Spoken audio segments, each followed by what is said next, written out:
Bonjour les marins et les petites sirènes, c'est un nouveau jour de vidéo et aujourd'hui on va encore parler de MOOC. J'ai fini un nouveau MOOC, tu commences à connaître ma passion pour ce type de formation en ligne et surtout tu le sais, comme j'ai été pas mal bloquée à terre ces derniers mois, pour pas dire cette dernière année, à cause de ma blessure à la jambe, les MOOC ont été un divertissement formidable pour lutter contre la dépression et pour éviter de penser trop au bateau en remplissant ma tête d'informations.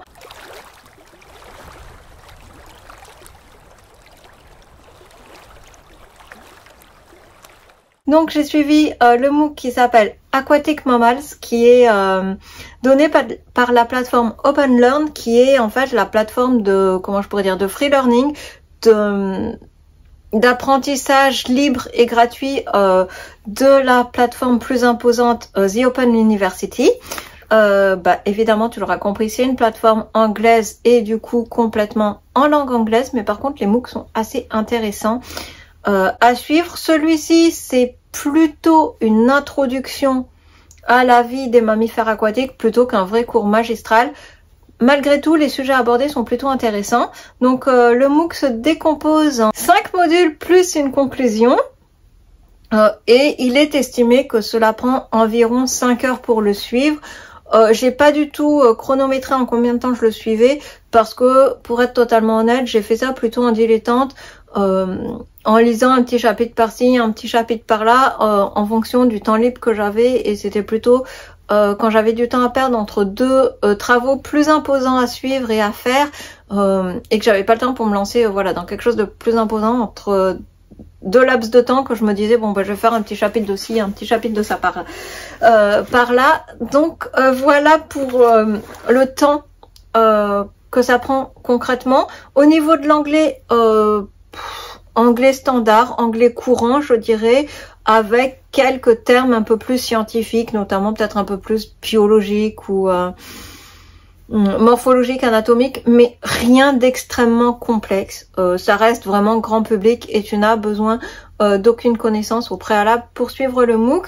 Concernant le contenu maintenant, le premier chapitre va s'appeler The Origin of Aquatic Mammals, qui va évidemment là encore revenir sur l'origine de la vie des mammifères aquatiques, comment ça s'est développé, comment ils ont atterri dans l'eau entre guillemets, mais aussi peut-être les différentes espèces qui catégorisent justement cette catégorie de mammifères aquatiques, parce qu'évidemment quand on parle de mammifères aquatiques, spontanément tu vas penser aux dauphins, aux orques, aux baleines, mais en fait les mammifères aquatiques c'est bien plus important, et c'est notamment aussi tout ce qui va être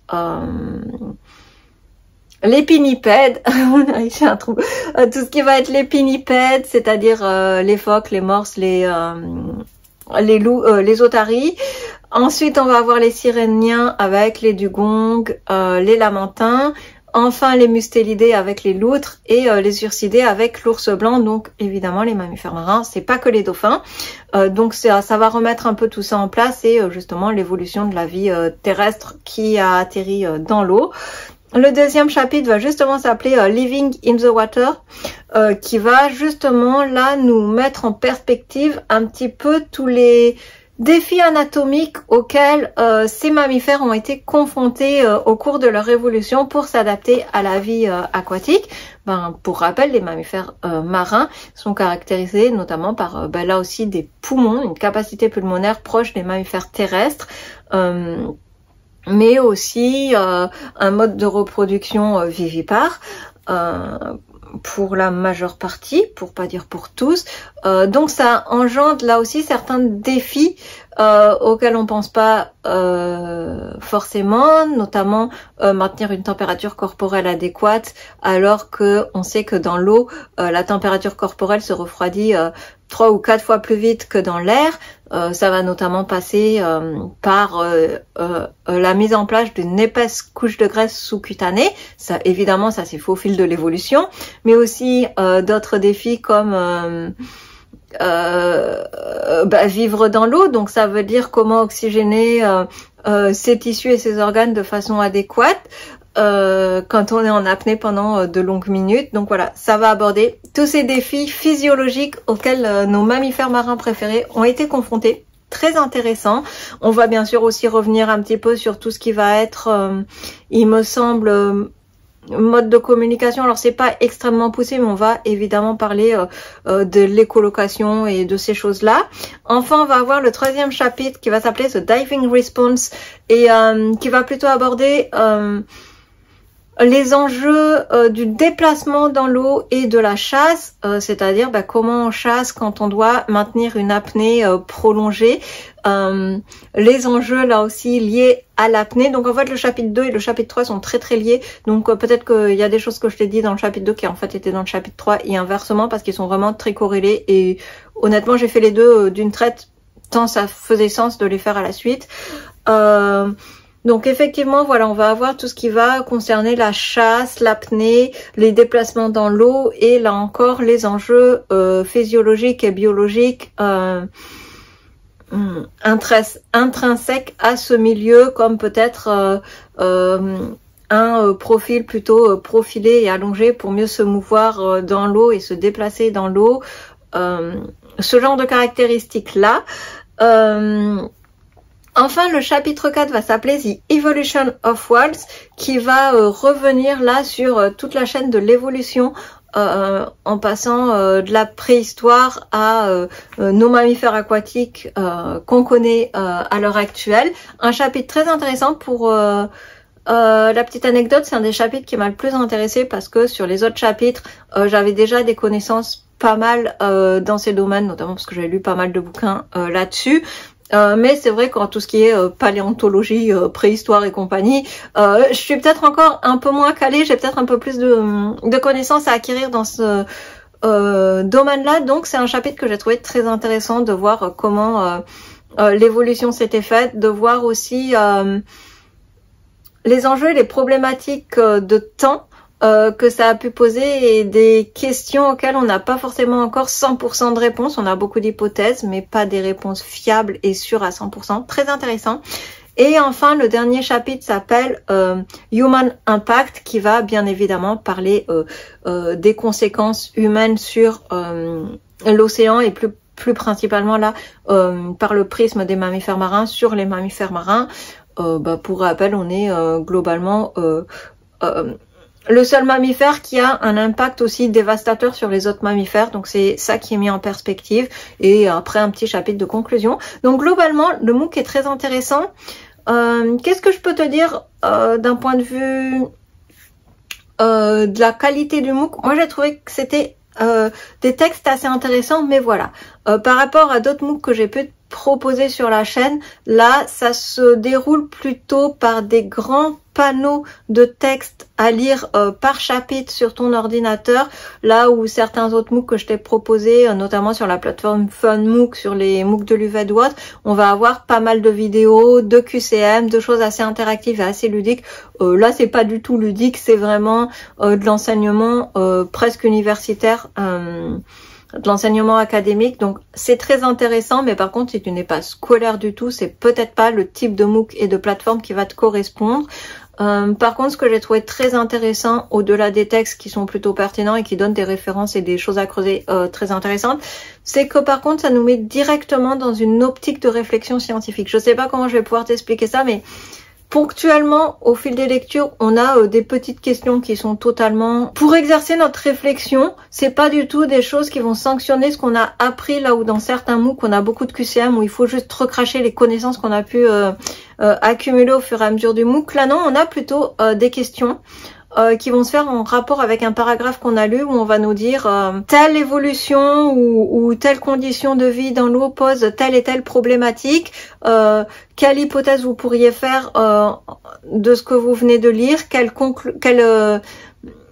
solution vous pourriez supputer ou vous pourriez émettre. Donc évidemment, on n'a pas besoin de faire une grande dissertation, à chaque fois c'est 3-4 phrases à mettre, c'est assez bref, mais ça nous oblige à être déjà dans cette fonction analytique, si je peux dire, de la science, où on va avoir des données à lire, à analyser, à interpréter et à supposer des hypothèses, à dire je comprends que d'après ce qui est donné dans tel paragraphe, je comprends tel et tel paramètre, ça pose tel et tel problème, on peut émettre telle et telle hypothèse ou telle et telle piste de solution. Donc évidemment on s'arrête là dans ce MOOC, on n'est pas en train de pondre un mémoire de 300 pages ou 200 pages, mais je trouve que ça nous initie un peu déjà ce type de réflexion, ce type de pensée, ce que j'avais peu retrouvé finalement dans les autres MOOC que j'ai pu suivre,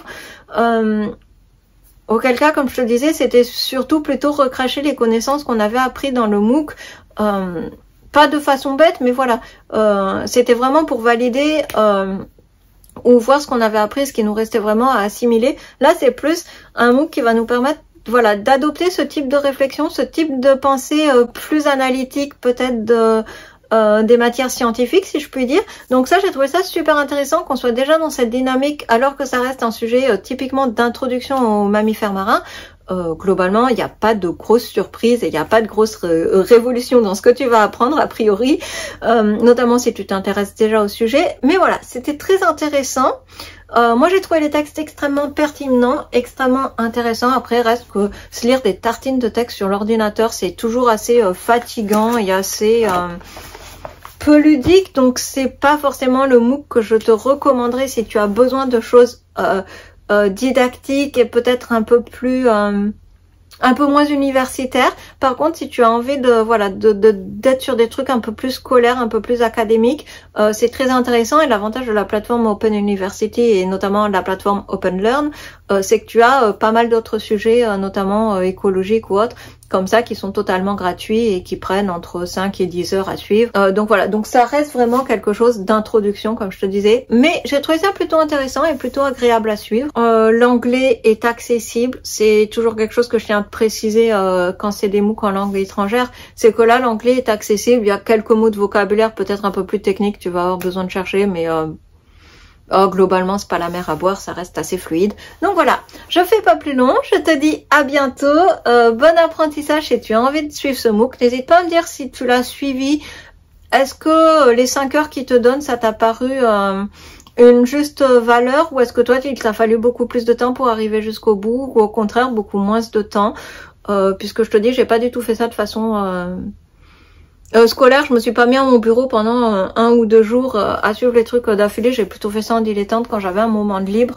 Donc voilà, n'hésite pas à me dire si tu as suivi d'autres MOOC sur cette plateforme Open Learn, ou si même tu as déjà suivi des cours entiers sur la plateforme Open University. Je serais très contente d'avoir ton avis. Et toujours si tu as des suggestions de MOOC intéressants dans le domaine maritime, la biologie marine, l'océanographie et toutes ces choses-là, tu me les mets en commentaire et je testerai ça pour vous.